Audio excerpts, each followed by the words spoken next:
Ian Cheshire recently spoke at a Tomorrow's Company roundtable for chief executives and business leaders, and he was talking about the pressures of balancing the short term and the long term, and especially about the importance of business purpose. And he's very kindly agreed to talk to us today. Ian, you've lived and succeeded and prospered in a retail environment which is ever faster, ever more disruptive and disrupted. How do you survive in that environment, and where does the purpose of a business come in when things are so volatile? Actually, I think the irony on this is that in situations like, or industries like retail, where there are just constant pressure, and retailers are the ultimate goldfish who are all just worried about yesterday's sales and tomorrow's sales. Actually, the value of purpose is even more pronounced, because it's the only anchor you've got to stop being consumed by the short term, because otherwise there literally is no alternative. So I've found, particularly because also retail organisations tend to be large people organisations, that actually having the sense of framing that a really good purpose gives you, and the sense of continuity and perspective, frankly, is really essential, because otherwise you would just be atomised by the daily grind of it. And so, if anything, I think retail is a perfect sort of industry to really develop a really strong purpose and then drive it through, particularly the colleagues, which is where the fun part of it is. And can you give an example?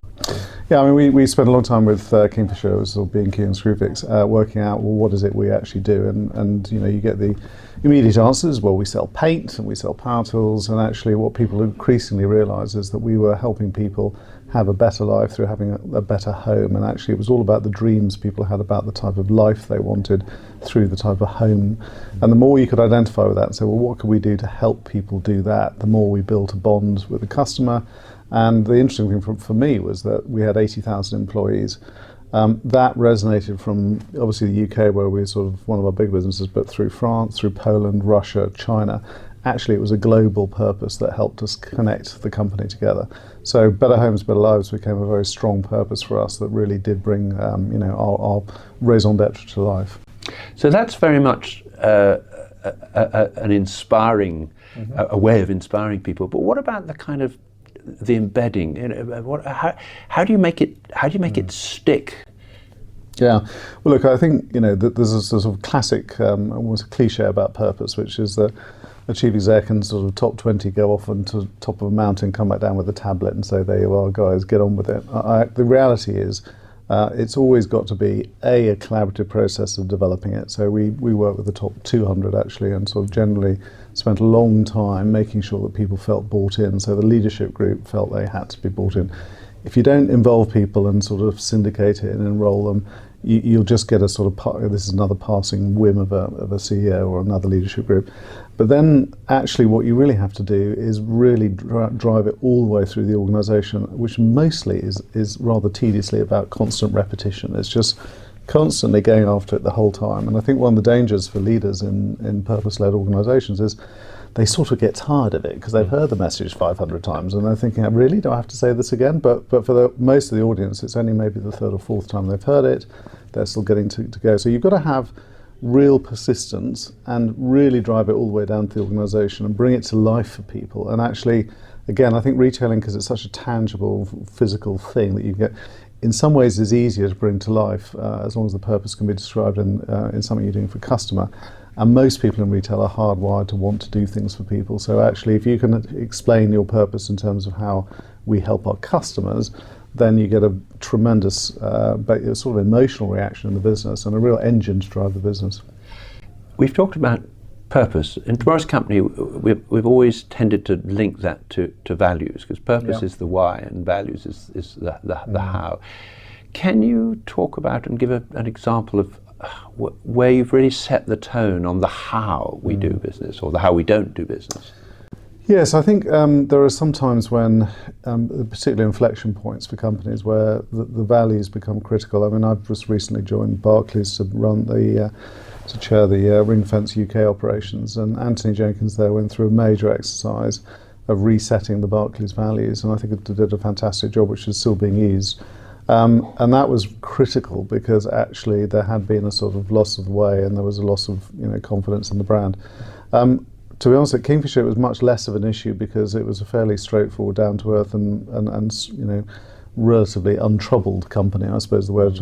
And there, what we did far more consciously was sort of talk about how we did things, but we actually steered away from sort of writing them down in tablets of stone, and said, here's the way we do it. And we did a sort of one page, this is how we work type piece. And most of it people respond to fairly quickly. It is about decency and respect, integrity. And I think the word I particularly like, which I think is a generic for business, came from Barclays, which is the concept of stewardship, and the sense that we are here to leave it in better shape than when we found it, and we have that responsibility to future generations. And that's a very evocative value, I think, to get into an organisation. Well, I'm thrilled to hear you say that, because in tomorrow's company we feel that nobody was much talking about stewardship until we started doing so back in 2008. But seriously, the question of setting the tone, there are sometimes defining moments, aren't there, where actually how the leader behaves, and maybe sometimes at the cost of immediate financial benefit, is what makes the value stick. Can you give us an example? Yeah, I mean, I think what I've seen is that typically leaders get an early opportunity to shape the organisation when they step up to the plate.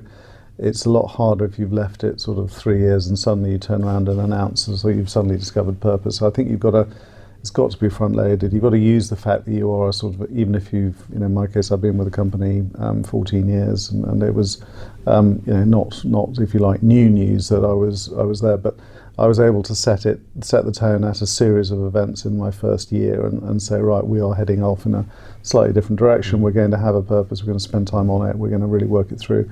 My sense is that I had one or two moments. I think there are other places that probably have more distinctive moments, and certainly someone like Paul Polman at Unilever. I think when he announced the end of quarterly reporting and the sense that this was returning Unilever to its roots, and rediscovering its purpose, that was quite a seminal moment for them to say, actually, this is it.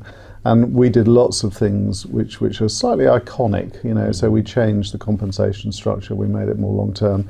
We also changed very boring little things, but for what had always been a conglomerate, we started using the company name, putting all our brands, and we gave people literally jackets with their company on it. And it sounds really daft that something like that could get noticed, but people said, oh, this is something different. So I think for all leaders, that these little places you can go and little opportunities where you can really make a difference, but it does have to be that first 2 or 3 years is really critical. Ian Cheshire, thank you very much indeed. Thank you.